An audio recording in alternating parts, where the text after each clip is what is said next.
Kolkata lady doctor murder case में एक के बाद एक कई चौंकाने वाले खुलासे हो रहे हैं। क्या ये मर्डर प्री प्लान मर्डर था? क्या इस मर्डर के पीछे 7 डॉक्टर और इंटर्न शामिल हैं? कई ऐसे सवाल हैं जो लोग पूछ रहे हैं। जब हम इस वीडियो को रिकॉर्ड करने आ रहे थे तब एक ब्रेकिंग न्यूज सामने आई जहां पर कहा गया कि प्रिंसिपल साहब की जो गाड़ी है उसे सीबीआई ने जब्त कर लिया है। सीबीआई समझना चाहती है कि वारदात वाली रोज प्रिंसिपल अपनी गाड़ी से कहां गए थे, क्या कर रहे थे, क्योंकि अब तक लगभग 60 घंटे से ऊपर की पूछताछ प्रिंसिपल साहब से की जा चुकी है। क्या अब निकल के बाहर आया, उसके बारे में बात करेंगे संजय रॉय के बारे में। आपने ये जाना कि संजय रॉय हत्या करने के बाद, रेप करने के बाद वापस अपने बैरक में चले जाता है, लेकिन सवाल, सबसे अहम सवाल, कि उसने अपने खून से सने कपड़े कहां धोए, कहां उसने अपने खून से सने हाथ को धोया। इसके बारे में बात करेंगे डिकोडिंग क्राइम के अंदर। बात करेंगे प्रिंसिपल रूम से एक सीक्रेट कॉल जाती है कोलकाता पुलिस को। प्रिंसिपल साहब खुद मौका वारदात पे मौजूद थे। वो दूसरा शख्स कौन था जो चुपचाप एक कोलकाता पुलिस को फोन करता है प्रिंसिपल ऑफिस के अंदर से? बेहद ही हैरान करने वाली ये कहानी है, सबके बारे में बात करेंगे। लेकिन इन सब के ऊपर जो सबसे अहम सवाल है कि संजय रॉय का बेस्ट फ्रेंड या कहें संजय रॉय का साथी जो कि कोलकाता पुलिस में है, वो किस कदर कैमरा देखते ही भागने लगता है। क्योंकि ऐसा लोगों का मानना है कि हो सकता है कि संजय रॉय का साथी होने के बाद संजय रॉय ने वारदात वाली पूरी कहानी, जिस रोज उसने रेप और हत्या करने के बाद ये सारी बातें उस पुलिस वाले को बताई हों। पुलिस वाला सबसे बड़ा राजदार हो सकता है खुद कोलकाता पुलिस का एक जवान या कहें एक असिस्टेंट सब इंस्पेक्टर जिसके पास पूरी जानकारी है। अब देखिए, जब हमारे कैमरा पर्सन उसकी पूछताछ करते हैं कि भैया क्या आप संजय रॉय को जानते हो, तो कैसे कैमरे को देखकर ये भागते हैं, उसकी पूरी फुटेज है। ये बकायदा सीबीआई ऑफिस में जाकर सरेंडर कर रहे हैं। उन्हें यह डर था कि अगर सीबीआई उन तक पहुंच गई तो मामला बिगड़ सकता है। मामला बिगड़ने से पहले संजय रॉय के बेस्ट फ्रेंड या कहें दोस्त जो कि कोलकाता पुलिस में है, वो जाकर सीबीआई ऑफिस में भागते हुए सरेंडर करता है। रिपोर्टर पूछते हैं कि क्या आप संजय रॉय को जानते हैं? सुनिए पहले वीडियो और देखिए कि किस कदर एक कोलकाता पुलिस का जवान भाग रहा है, फिर पूरी कहानी आपको समझाते हैं। संजय के कবে থেকে চিনতেন? আপনার জন্য এত ইয়ে কেন হয়েছে? संजय के কবে থেকে অনুপ বাবু পড়ে যাবে অনুপ বাবু একটু দাঁড়িয়ে যান পড়ে যাবেন দাঁড়িয়ে যান। বাবু বলে দিতে কি হচ্ছে? संजय के কবে থেকে চিনতেন? পড়ে যাবেন কবে থেকে চিনতেন? পড়ে যাবেন, আস্তে যান পড়ে যাবেন দাদা, পড়ে যাবেন, আস্তে নিচে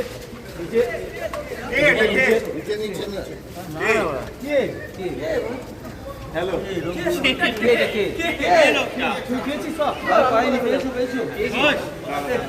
तो जो अभी आपने वीडियो देखा, इसमें आप जिस शख्स को भागते हुए देख रहे हैं, ये कोई और नहीं, कोलकाता पुलिस के सिपाही एएसआई अनूप दत्ता हैं, जिन्हें सीबीआई ने समन भेजा था पूछताछ के लिए।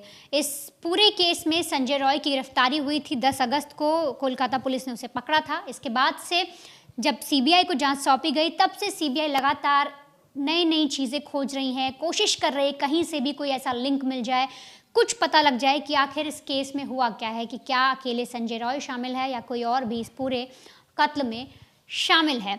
और इसीलिए जो सीबीआई है उसने संजय रॉय से जो पूछताछ की, उसके बाद संदीप घोष जो प्रिंसिपल हैं उस कॉलेज के एक्स प्रिंसिपल थे, उनसे पूछताछ की। और तो और अब जो एक नया नाम सामने आया वो है एएसआई अनूप दत्ता। और यहाँ पर सबसे बड़ा सवाल है और हर किसी के जहन में यही सवाल है कि क्या एएसआई अनूप दत्ता का इस पूरे केस से कोई लिंक है, इस पूरे वारदात से कोई लेना देना है, या सिर्फ वो संजय रॉय के करीबी हैं।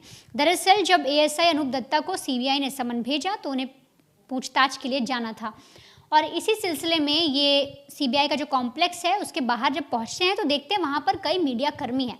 अब मीडिया कर्मी को देखते ही ये दौड़ लगाने लगते हैं। आप देखिए किस तरीके से वीडियो में आप इन्हें साफ तौर पर देख रहे हैं कि जैसे ही एक मीडिया का शख्स इनकी तरफ आगे बढ़ता है ये भागना शुरू कर देते हैं और काफ़ी तेज़ भागते हैं, काफ़ी स्पीड में भागते हैं ताकि ये मीडिया वालों से बच सकें। लेकिन जो भी मीडिया कर्मी थे वो कोशिश करते हैं, इनसे जानने की कोशिश करते हैं कि क्या ये संजय रॉय को जानते हैं। ये पूरी जो वीडियो है इसमें देखेंगे आप और सुनेंगे भी कि बांग्ला में बोला गया है। जो रिपोर्टर्स हैं वो बांग्ला में बात करने की कोशिश कर रहे हैं, लेकिन ये अपना मुंह छुपाकर भागते फिरते हैं और भागने के बाद 2 पुलिस वालों को आप देखेंगे जो वहाँ पर जवान हैं उनसे इनकी टक्कर भी होती है और फिर आगे चले जाते हैं और जैसे कॉम्प्लेक्स में घुस जाते हैं वहाँ जाकर ये राहत की सांस लेते हैं। तो फिलहाल एएसआई अनूप दत्ता का इस पूरे केस में नाम सामने आ रहा है। सीबीआई ने उन्हें तलब करके बुलाया है और उनसे कई कड़े सवाल पूछे। 8 घंटे तक उनसे पूछताछ की गई है और उनसे जाना गया है कि आप हमें ये बताइए कि क्या आप संजय रॉय को जानते हैं। सीबीआई ने उनसे क्या सवाल पूछे ये मैं आपको बताऊंगी, लेकिन उससे पहले आप एक ये तस्वीर देखिए। ये जो आप तस्वीर देख रहे हैं ये संजय रॉय इसमें आपको सामने दिख रहा है और ये सेल्फी ले रहा है संजय रॉय और इसमें साथ ही एक दूसरे कॉर्नर पर आप देखिए आपको दिखेंगे एएसआई अनूप दत्ता। और इसी तस्वीर के तहत ये कयास लगाए जा रहे हैं कि ये दोनों काफ़ी करीबी थे, क्योंकि इस पूरे केस में जब हमने इन्वेस्टिगेशन की, जब हमने पड़ताल की तो हमें पता चला कि अनूप दत्ता के बैरक का ही यूज़ करता था संजय रॉय और इसीलिए सीबीआई ने अनूप दत्ता को बुलाया भी है कि क्या कत्ल करने के बाद, रेप करने के बाद जो अनूप दत्ता का बैरक था उसी में आकर क्या संजय रॉय सोया था। इस तस्वीर से ये चीज़ें देखी जा सकती हैं। और यहाँ पर सबसे बड़ा सवाल ये भी है कि जो वॉलंटियर है, जो संजय रॉय 2019 में आता है, छोटा मोटा काम ढूंढता है, फिर उसे आपदा प्रबंधन समूह में सिविल वॉलंटियर बना दिया जाता है और वहाँ पर उसकी भर्ती होती है। उसको हर महीने एक भत्ता टाइप का जो एक सेट बना दिया जाता है कि आपको इतने पैसे मिलेंगे, 12,000 उतने उसे दिए जाते थे। और इसके बाद वो कोलकाता पुलिस वेलफेयर बोर्ड में भी शामिल हो जाता है। और तो और आप उसके पैट देखिए। अब यहाँ से आप अंदाज़ा लगाइए कि जब एएसआई अनूप दत्ता के साथ उसकी इतनी अच्छी खासी दोस्ती है तो इसी वजह से उसका जो रुतबा है वो वॉलंटियर होते हुए भी बढ़ गया। वो अस्पताल में खुलेआम घूम रहा है, कोई उसे रोक टोक नहीं रहा, यहाँ तक कि उसकी पहुँच है। आप एक वॉलंटियर की इतनी पहुँच कैसे हो सकती है, तो इस चीज़ से भी आप अंदाज़ा लगा सकते हैं। अब बात करते हैं उन सबसे अहम सवालों की जो सीबीआई ने एएसआई अनूप दत्ता से पूछे हैं। मैं एक एक करके आपको सारे सवाल बताती हूँ। पहला सवाल जो सीबीआई ने किया है वो पूछा है कि क्या आप संजय रॉय को जानते हैं, और जानते हैं तो कब से जानते हैं। जो आपने देखा जिस तरह से वो भाग रहे हैं, रिपोर्टर्स ने भी उनसे यही सवाल करने की कोशिश की थी कि क्या आप उन्हें जानते हैं। सीबीआई ने यही उनसे पूछा। उसके बाद दूसरा सवाल जो सीबीआई का वो ये है कि संजय रॉय आपके बैरक का कब से यूज़ कर रहा है और कब से वो रहता है वहाँ पर, क्योंकि जैसे मैंने आपको बताया कि संजय रॉय इनका इतना खास हो गया कि ये अपनी ही बैरक उसको यूज़ करने के लिए देते थे। और ये सीबीआई को भी ये बात खटकी और सीबीआई ने पूछा है कि वो आपका बैरक कब से यूज़ कर रहा था, साथ ही क्या आप भी उसके साथ रहते थे। तीसरा सवाल सीबीआई का है कि अगर वो आपका बैरक यूज़ भी कर रहा था तो क्या आप दोनों साथ रहते थे, क्योंकि यहाँ पर एक चीज़ और हो जाती है कि अगर ये दोनों साथ रहते हैं तो हो ना हो एएसआई को कुछ तो पता ज़रूर होगा। अगला सवाल पूछते हैं कि क्या संजय रॉय ने वारदात वाले दिन आपसे बात की थी, और अगर की थी तो कितनी बार बात की, क्या बात की, ये सवाल किया गया है। साथ ही साथ संजय रॉय ने आपको वारदात के बारे में क्या कुछ बताया था, क्योंकि जब एएसआई का नाम सामने आया इस पूरे केस में तब हर किसी को ये चीज़ शक मन में आया। और तो और सीबीआई भी यही जानना चाहती है कि क्या जब एक ऐसी वारदात को उसने अंजाम दिया, संजय रॉय ने एक जघन्य घटना वारदात को अंजाम दिया, उसके बाद क्या उसने एएसआई को कुछ भी बताया, क्योंकि वो उन्हीं की बैरक यूज़ करता था। तो क्या ऐसे में कोई छोटी मोटी बात हुई, कहीं उसके मुंह से निकल गया, कुछ ऐसा हुआ जो उसने वहाँ की वारदात के बारे में आपको बताया। इसके बाद जो सीबीआई है उन्होंने अगला सवाल ये भी किया कि आप हमें ये बताइए कि संजय रॉय कैसी प्रवृत्ति का आदमी है, क्योंकि अक्सर हम जिसके साथ रहते हैं, हम जिसके साथ ज़्यादा से ज़्यादा समय बिताते हैं, हम उसका जो कहते हैं ना अंतर्गत नेचर, या यूँ कहें कि उसके मन में क्या चल रहा है, वो कैसे रहता है, वो कब क्या सोच रहा है, हमें पता लगना शुरू हो जाता है। तो वही वो सीबीआई जानना चाहती है कि आप उनके साथ लगातार रह रहे हैं, आपकी अच्छी खासी दोस्ती है, तो आप हमें बताइए कि वो किस मेंटेलिटी का आदमी है, उसका व्यक्तित्व कैसा है, वो कैसी उसकी प्रवृत्ति है। अगला सवाल जो है सीबीआई ने ये भी किया है कि क्या वारदात वाली रात में संजय ने बैरक में शराब पी थी। ये सबसे अहम सवाल है, क्योंकि कई सारी चीज़ें, कई सारे स्टेटमेंट आ रहे हैं जो आगे हम आपको बताएंगे कि कत्ल से पहले संजय रॉय ने क्या क्या किया था। लेकिन यहाँ पर सीबीआई का एक सवाल है कि क्या बैरक के अंदर उसने शराब पी, और क्या आपने भी उसके साथ शराब पी। इसके अलावा संजय को लेकर सीबीआई ने एक सवाल और पूछा कि क्या वो हिंसक स्वभाव का है, लोगों को मारता पीटता है, क्योंकि संजय पे कई तरीके के आरोप लगे हैं कि वो अपनी जो बीवियां रहीं उसकी 3 उनको मारता पीटता था। जो चौथी बीवी रही उसकी कैंसर से मौत हो गई, लेकिन 3 बीवियों को काफ़ी मारता पीटता था, जिसके लिए उसी के ऊपर एक थाने में रिपोर्ट भी दर्ज कराई गई थी। अगला सवाल सीबीआई का था कि संजय का अस्पताल में क्या काम था। वो तो वॉलंटियर के तौर पर आपने उसे जिम्मेदारी दी थी आपदा प्रबंधन की, तो ऐसे में उसका अस्पताल में आना जाना क्यों था। और इसी में सीबीआई ने जोड़ते हुए एक सवाल ये भी पूछा कि अगर अस्पताल में उसका आना जाना था तो आपने कभी रोक क्यों नहीं लगाई। आप एएसआई थे, वो आपकी बैरक में रहता था, आप अगर इतना कुछ जानते थे तो आपने उसके आने जाने पर अस्पताल में इतनी रोक क्यों नहीं लगाई, वो ऐसे ही कैसे चला जाता था। अगला, क्या संजय अस्पताल में लाइसेंसिंग का काम करता था, क्या उसके अस्पताल में मजबूत पैठ थी, ये भी एक अहम सवाल है। जैसे हमने आपको बताया कि वो एक तरीके से दलाली का काम करता था, जो पेशेंट्स होते थे जिनकी भर्ती नहीं हो पाती थी, जिनको कोई मदद चाहिए होती थी, उनसे वो कमीशन लेता, पैसे लेता और फिर उनकी भर्ती कराता या जो भी उनका काम होता वो करवा देता। तो ये भी सीबीआई का एक ज़रूरी काम है, क्योंकि सीबीआई को इससे पता लगेगा कि अस्पताल के अंदर किस तरह से करप्शन किया जा रहा था। अगला सवाल, जो संजय रॉय है क्या वो संदीप घोष को जानता था। सबसे इम्पॉर्टेंट सवाल है ये, क्योंकि कई सारी जो रिपोर्ट्स हैं उसमें बहुत तरीके की बातें आ रही हैं। लोग ये भी कह रहे हैं कि संजय रॉय को फंसाया जा रहा है। तो ऐसे में सीबीआई का सवाल है कि जो एक्स प्रिंसिपल जिन्होंने इस्तीफा दिया, जिनका पूरा जो नाम है वो इसमें आ रहा है, जो इस चक्कर में बदनाम हो रहे हैं आरजीकर हॉस्पिटल के, संदीप घोष, क्या वो संजय रॉय को जानते थे। क्योंकि संदीप घोष पर यह आरोप लग रहा है कि उन्होंने एक तरीके से संजय रॉय को बचाने की कोशिश की, कोई कह रहा है फंसाने की कोशिश की, उन्होंने पेरेंट्स को बहुत देर में इत्तला की। तो क्या वजह है जिसकी वजह से वो संजय रॉय को बचा रहे हैं। इसके अलावा एक सवाल और पूछा जा रहा है कि क्या संजय रॉय ने कभी आपसे संदीप घोष के बारे में कोई जिक्र किया, उनके बारे में कोई बात बताई। तो इस तरीके से सीबीआई ने सवाल दागे हैं एएसआई अनूप दत्ता से। इसी सिलसिले में सीबीआई ने आखिरी सवाल और किया अनूप दत्ता से और उनसे पूछा कि आप हमें ये बताइए कि क्या संजय रॉय ने कभी आपसे संदीप घोष के बारे में कोई जिक्र किया है। क्योंकि सीबीआई का शक है कि अगर वो अस्पताल में इस तरीके से जा रहा है, कोई रोक टोक नहीं है, तो हो ना हो संदीप घोष को कुछ तो उसके बारे में पता होगा। अब सबसे अहम बात ये कि क्या अस्पताल से किसी ने सीक्रेट कॉल किया था। क्योंकि जब 9 अगस्त को सुबह 10:53 पर जो लड़की है उसके पेरेंट्स को कॉल किया गया, तो पहले कहा जाता है कि आपकी बेटी बीमार है। उसके कुछ देर बाद एक कॉल और जाता है, सीक्रेट कॉल, और कहा जाता है कि आपकी बेटी ने मौत का रास्ता चुन लिया है।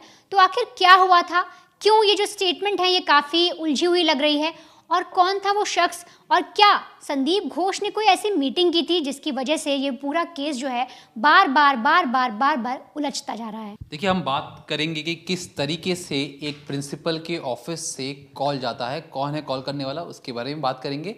लेकिन मैं आपको अंत तक ये ज़रूर बता दूंगा कि कौन था वो। लेकिन पहले जानिए, जो संजय रॉय है ये जितना आम दिख रहा है, जितना आसान दिख रहा है, ये केस उतना आसान है नहीं। दरअसल एक आदतन जो अपराधी होता है उसे नशा करके रेड लाइट एरिया में जाना, और रेड लाइट एरिया में वो अकेले नहीं गया था, उसके साथ उसी की तरह एक सिविक वाला काम करने वाला जो शख्स था, जो कोलकाता पुलिस के लिए शायद काम करता था। 2 दोस्त एक साथ, जो वहाँ से लगभग 15 मिनट की दूरी पर एक सोनागाछी रेड लाइट एरिया है, वहाँ पर जाते हैं। और जो संजय रॉय का जो दोस्त था, दोनों नशे में थे। संजय रॉय का दोस्त पहले चले जाता है, संजय रॉय बाहर खड़ा रहता है और तमाम जितनी भी महिलाएं या जितनी भी औरतें वहां से गुजर रही थी उन सबको छेड़ रहा था। लगभग ये 12 बजे की वारदात थी, जिस रोज उसने हत्या और मर्डर करने से ये कुछ घंटे पहले की बातचीत है, ये जो मैं आपको बता रहा हूँ। उसके बाद दोनों दोस्त फिर से बाहर आते हैं, फिर से ये एक दूसरे रेड लाइट एरिया में जाते हैं। मैं आपको उस पर्टिकुलर लोकेशन बता देता हूँ। चेतला, साउथ कोलकाता में एक जगह है, चेतला वाले रेड लाइट एरिया में जाते हैं। यहाँ पर भी संजय अंदर नहीं जाता है, जो संजय का दोस्त था उस रेड लाइट एरिया के अंदर जाता है, वहाँ पे वो सारे काम करता है। यहाँ पर भी संजय रॉय बाहर खड़े होकर हर एक महिलाओं या कई औरतों को छेड़ता है। उसी में से एक वो महिला से दोस्ती करता है, उसे कहता है कि तुम मुझे अपनी न्यूड फोटोज भेजो। इसके बाद वो फोटो लेता है और देखता है, फिर वहाँ से दोबारा अस्पताल के लिए निकल जाता है। इसके बाद वो अपने दोस्त को एक उबर बाइक के जरिए वापस घर भेज देता है और वो उसके बाद खुद अस्पताल में मौजूद रहता है शिकार करने के लिए। एक ऐसा शैतान दो रेड लाइट एरिया से घूम कर आया था, अपने दोस्त को घुमा कर लाया था, अपने दोस्त को वापस भेज देता है। नशे में चूर शैतान अब पागल हो चुका था और पागल इस कदर हावी था उसके अंदर कि उसे जो दिखता वो उसके साथ कुछ भी कर गुजरने को वो तैयार था। आगे की कहानी आप सबको पता है, हर किसी ने आपको बताई है, लेकिन हम आपको जो बताएंगे वो थोड़ी सी हटकर बताएंगे। दरअसल सुबह 6 बजे पहली बार एक जो लेडी होती है वो देखती है कि सेमिनार हॉल में लाश पड़ी है। लाश को देखने के बाद वो हॉस्पिटल स्टाफ को बताया जाता है, तमाम लोग इकट्ठा होते हैं। उसके बाद 7 बजे प्रिंसिपल साहब को बताया जाता है कि हमने लाश देखी है और बाकायदा एक फोटोग्राफ प्रिंसिपल को भेजी जाती है। यहाँ तक की कहानी आपको समझ में आ गई। प्रिंसिपल साहब जल्दी से जल्द 8 बजे तक वहाँ पर पहुँच जाते हैं और 8 बजे के बाद प्रिंसिपल को 7 बजे पता लग चुकी थी, ये याद रखिएगा। 8 बजे खुद पहुँचते हैं और 8 से लेकर 9 बजे तक उस कमरे के अंदर 2 और लोगों के साथ मौजूद होते हैं जो उनके खासम खास थे। उनसे बातचीत करते हैं, सलाह मशवरा लेते हैं। उसका फैसला करते हैं कि जो चीज़ हम देख रहे हैं इसके बारे में अब फटाफट हमें पुलिस को बता देना चाहिए। याद रखिए 6 बजे लाश को देखा गया, 7 बजे प्रिंसिपल को पता लग चुका था। प्रिंसिपल चाहते तो फौरन ही बुला सकते थे पुलिस वाले को, लेकिन प्रिंसिपल ने सोचा कि पहले मैं खुद ही मुआयना कर लूं, फिर पहले मैं खुद ही देख लूं क्या गलती है क्या नहीं है। उसके बाद कोलकाता पुलिस को 9 बजे बताते हैं। इसके बावजूद जब वो 8 बजे पहुंच चुके थे, 10:53 पर पहली घंटी बजती है। कहां पर? विक्टिम या कहें जो लेडी डॉक्टर के फैमिली के घर पर एक पहली घंटी बजती है। वहां पर माताजी फोन उठाती हैं, उनसे कहा जाता है कि आप फटाफट आरजीकर अस्पताल आ जाइए, आपकी बेटी बहुत ज्यादा बीमार है। फोन कट, ना आगे का पता ना पीछे का पता, फोन तुरंत ही काट कर रख दिया जाता है। अब यहाँ पर जिस माँ को पता लगता है कि उसकी बेटी की तबीयत खराब हो चुकी है, अस्पताल से फोन आ रहा है, क्या कोई अनहोनी नहीं हो गई हो, तो माँ फौरन ही दोबारा उसी नंबर पर कॉल लगाती है। फिर वहां से पूछती है कि बताइए कि क्या हो गया है। वहां से दूसरी साइड से आवाज आती है कि आपकी बेटी ने सुसाइड कर लिया है, या कहें एक मौत हो गई आपकी बेटी की, आप फटाफट आइए और बेटी की बॉडी को कलेक्ट कर लिया कीजिए। इसके बाद माँ दोबारा किसी तरीके से रोते गाते 12 बजे तक के आसपास अस्पताल पहुंचती है और देखती है कि बेटी से मिलने तक नहीं दिया जा रहा है। लगभग 3 घंटे उनको बैठाकर रखा जाता है। यहां तक की कहानी आपको बताती, लेकिन आपको बता दें कि जो सुप्रीम कोर्ट, जो वहां के स्टूडेंट्स ने साफ तौर पर बताया कि सुपरिटेंडेंट साहब ने तो कॉल किया, लेकिन उनका यह दावा जरूर था कि पहले जो प्रिंसिपल ऑफिस से एक कॉल किया जाता है, वो कॉल कौन कर रहा था इसके बारे में कोई जानकारी नहीं है। लेकिन चुपचाप प्रिंसिपल अब मौका वारदात से अपने दफ्तर से फोन करवाते हैं कि भैया जाके उसे बता दो कि उनके घर वालों को कि उनकी बेटी बीमार है। तो ये बीमार वाला एंगल क्यों, और उस दफ्तर के अंदर से कमांड सेंटर कौन चला रहा था, कौन डिसाइड कर रहा था कि कोलकाता पुलिस को क्या बताना है, कौन ये डिसाइड कर रहा था कि विक्टिम के घर पर क्या बताना है, क्योंकि अकेले प्रिंसिपल फैसला नहीं ले रहे थे, उनके साथ कई और लोग मौजूद थे और उनके दफ्तर में ऐसा कमांड सेंटर बना था कि किसको कॉल करके क्या बताना है, ये सारी चीजें कौन डिसाइड कर रहा था, इसके बारे में सीबीआई जानना और समझना चाहती है। और जिसका जवाब खुद प्रिंसिपल, जो एक्स प्रिंसिपल हो चुके हैं, वो उल्टा सीधा जवाब दे रहे हैं, वो ठीक से जवाब नहीं दे पा रहे हैं। और सीबीआई का जो शक है वो दिन ब दिन गहराता हुआ जा रहा है कि कहीं इस पूरे मामले में प्रिंसिपल कोई बहुत बड़ा राजदार तो नहीं, क्या कुछ चीजें उनसे छुपाई जा रही है कि नहीं जा रही है, इस बीच में सीबीआई खंगालना चाहती है। लेकिन हम आपसे ये जरूर कहेंगे कि जिस तरीके से कोलकाता पुलिस ने इस पूरे जांच का इन्वेस्टिगेशन किया, और कोलकाता पुलिस ने ही संजय रॉय को गिरफ्तार भी किया था, तब से लेकर और आज लगभग 8 से 9 दिन होने को आए हैं, सीबीआई के हाथ में एक केस आ चुका है। उसके बावजूद सीबीआई ने अब तक किसी को गिरफ्तार नहीं किया है। क्या सीबीआई को कोई ऐसे ठोस सबूत नहीं मिल पा रहे हैं जिससे उस केस को और मजबूती मिल सके, जिससे किसी और पर शक गहराए? हाँ, ये जरूर है कि प्रिंसिपल से बार बार पूछताछ की जा रही है, लेकिन प्रिंसिपल के खिलाफ ऐसे कोई ठोस सबूत नहीं मिल पा रहे हैं जिसके लिए सीबीआई उन्हें अरेस्ट शायद अब तक ना कर पाए। अब कार को भी जब्त कर लिया गया है। लेकिन चलते चलते आपको ये भी बता दें, जो शक जो गहरा रहा है कि किस कदर संजय रॉय ने, क्योंकि संजय रॉय नशे की हालत में बहुत ज़्यादा धुत था, उसके पास इतना चूर था कि उसे समझ में नहीं आ रहा था क्या करना है क्या नहीं करना है, लेकिन उसे ये याद रहता है कि मुझे ग्राउंड फ्लोर से 3rd फ्लोर पे जाना है, मुझे ग्राउंड फ्लोर के 3rd फ्लोर पे जाके सेमिनार हॉल में जाना है, सेमिनार हॉल में एक लड़की है, मुझे उसके साथ रेप या वो हत्या कर देनी है, उसके बाद वहाँ पे जो मैंने उसके मार पिटाई की होगी, मेरे शर्ट और जो मेरे कपड़ों पे खून लगा होगा, मेरे हाथों में जो खून लगा होगा, जब वो सेमिनार हॉल से बाहर आ रहा होगा, क्या अस्पताल में कोई भी ऐसा शख्स नहीं था? याद रखिए सरकारी अस्पताल है, सरकारी अस्पताल में आम प्राइवेट अस्पतालों से ज़्यादा भीड़ होती है। क्या किसी ने भी संजय रॉय के कपड़े या हाथों में खून नहीं देखा? ये कैसे पॉसिबल है कि वो इतनी जघन्य अपराध को अंजाम भी दे दे और उसके हाथ से लेकर शर्टों में कोई खून ना हो? क्या किसी ने नहीं देखा? क्या उसने सेमिनार हॉल के बगल वाले किसी वॉशरूम में जाके हाथ पैर धोए? इसके बारे में सीबीआई को जांच करनी पड़ेगी। और जो दूसरा जो सबसे अहम सवाल है वो ये है कि जब जो लेडी डॉक्टर है, कहा गया कि लेडी डॉक्टर की जो चश्मा पहना था, इस कदर उसे मारा गया कि जो चश्मे की जो कांच थी वो आंखों के अंदर चली गई। अब यहाँ पर सवाल उठता है कि अक्सर जितने भी लोग चश्मा पहनते हैं, जब वो सोने की कोशिश करते हैं या रेस्ट करने की कोशिश करते हैं, वो चश्मा निकालकर साइड में रख देते हैं। क्या जो लेडी डॉक्टर उस वक्त सो नहीं रही थी, कहीं उसकी हत्या की प्री प्लानिंग किया गया? जिस तरीके से हमने आपसे शुरू में कहा, क्या ये प्री प्लान मर्डर था? क्या हम जरूर ये सवाल निशान जरूर खड़ा कर रहे हैं, क्योंकि चश्मा पहनकर कोई नहीं सोता और चश्मा पहनने के बाद अगर कोई किसी की हत्या कर रहा है, कहा गया कि वो नींद में थी, तो ये कहीं ना कहीं सवालिया निशान जरूर खड़ा करता है उस पूरे मौका वारदात पर। और मौका वारदात को टैंपरिंग किस तरीके से की गई, ये किसी से छिपी नहीं है। 6 से लेकर 8 बजे तक, जब तक प्रिंसिपल नहीं आए थे, तब तक तमाम लोग अंदर जा रहे थे, बाहर आ रहे थे, और यहां तक कि इस पूरे केस को मटियामेट किस तरीके से किया गया। खुद चीफ जस्टिस ऑफ इंडिया ने भी पूछा कि भैया बताइए पहली एफआईआर कब करवाई गई? लास्ट देखी थी सुबह 6 बजे, एफआईआर हुई है रात के 11:15 बजे, अंतिम संस्कार कब हुआ? रात के 8:30 बजे। लगभग 3 घंटे बाद एक एफआईआर करवाई जाती है। लगभग 17.5 घंटे बाद जब किसी लाश को देखा जाता है, तब पहली एफआईआर होती है। वो भी तब जब आप हर किसी को पता है कि उस लेडी डॉक्टर के साथ रेप और उसकी हत्या की गई है, उसे चोट पहुंचाई गई है, उसे मारा गया है, पीटा गया है, उसकी मुंह को दीवार पर रगड़ दिया गया है, उसके मुंह में कपड़ा ठूसा गया है। इसके बावजूद, और वो भी कोई आम लोग नहीं थे, वहां पे जितने भी खड़े लोग थे सबके सब डॉक्टर थे, सब जानते थे, समझते थे कि यहां पर एक बहुत बड़े अपराध को अंजाम दिया गया है। उसके बावजूद एफआईआर कराने में इतनी लेट क्यों हुई? और पिता ने ही क्यों एफआईआर करवाई?